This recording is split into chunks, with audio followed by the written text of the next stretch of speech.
Explain ko po yung warranty ni Oppo, no? 7 days replacement po, 1 year warranty. So, loob ng 7 days po, napansin nyo po, nag-iinit, hindi kaya ng balat, basta speaker, sira camera, ayaw mag-charge. Ang service center po ni Oppo, dito lang po, diretso po tayo doon. Inside the box po, meron siyang manual, paperwork, tapos meron na rin po siyang case na kasama. Hard case na po siya. Tapos, itong unit mismo. Si Oppo right. Pa-check po muna ako ng physical appearance bago nyo po i-open. Bansa wala po papansin si service center na scratches or dents, automatic void yung warranty pag may napansin po sila.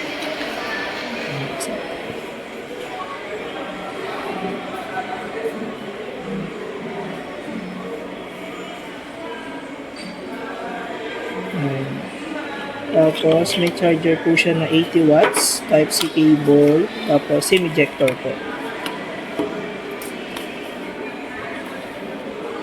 Try natin kabit yung kanyang case.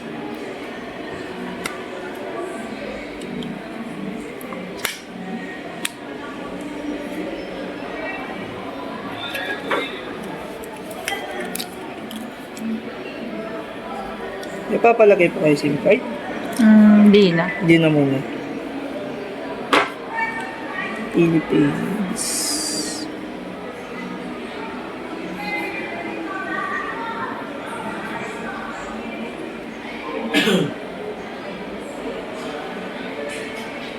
Bago po kayong umalis, i-check natin yung speaker, camera, saka charger niya. May gestures po or buttons lang? Pwede po kayo sa gestures po, wala siyang home, back, listen po dito. Buttons lang. Po. Yung buttons meron. Buttons na lang.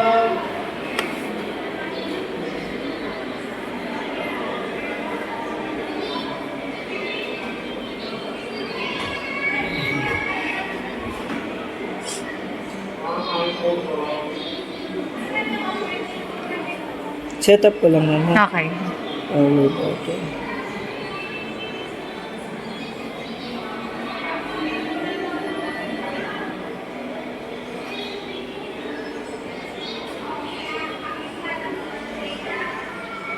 Testing natin yung kanyang volume.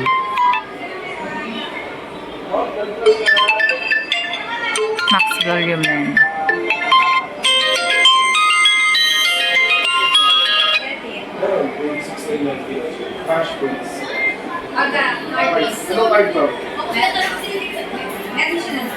Ito ma'am, check natin dara ma'am. Reno 14 5G. 6,000 mAh battery po. Tapos 512 po. Ayan, 512. Expandable pa ng Yes another po, 12, expandable po. Another 12. So, magiging 24 na po siya. So, in-expand naman na. Okay na siya. Tapos ito naman siya. ColorOS 15. Pwede mo na siya i-update ma'am to ColorOS 16. I-update ko ba siya? Dapat. Pwede, depende sa inyo. Para maging ganito po. Wait lang. Para mas maging smooth yung kasi magiging lock screen mo.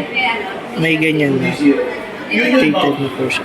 Yung fingerprint nito po sa screen na po mismo, hindi sa side, sa screen po. Pero hindi ko naman kailangan. Naka-deactivate naman siya, no? Yes po. Depende po sa inyo kung Deactivate i-active nyo. Okay na po tayo sa speaker camera naman po. Ito po yung camera. Ayan si Sir. Tapos, sa times 2, ay sa 3.5, tapos 0.6. So, sa video niya po, kaya na po nito mag 4K resolution, 60 FPS, mapaharap and likod po. So, steady siya pagdating sa ano. Para ano po, gimbal. Naka 60. Ang 4K niya naka 60. Adjustable. Yes po, 60. Adjustable. Pwede pang 1080p or 4K. Pero maganda kasi yung 4K. Smooth na smooth lang siya. Sa harap ganun din po. Kaya niya po mag 4K 60 FPS. Tapos sa more, meron siyang dual video. Harap likod. Tapos may layout po siya. Pwede mo gahin. Tapos, dito naman po sa more po, meron siyang Android 2 meters po. 30 minutes yung kaya niyo tagal sa tubig from freshwater po. Pag magte-take po kayo underwater, volume up. Volume down naman po pag magre-record ka ng video. So pagkas ka na po mag-record ng video po, volume down ulit para ma-post siya. So automatic may pumasok na tubig. Para ma-drain po, hold mo yung power button. At least 3 seconds po, pag may narinig kang tunog or vibrate,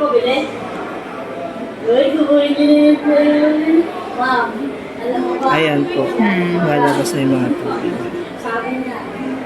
So, more on AI features na rin po siya. Ibig sabihin po, if ever problema nyo po is yung mababang resolution, blurry photos, photo bomber, kaya-kaya po ayusin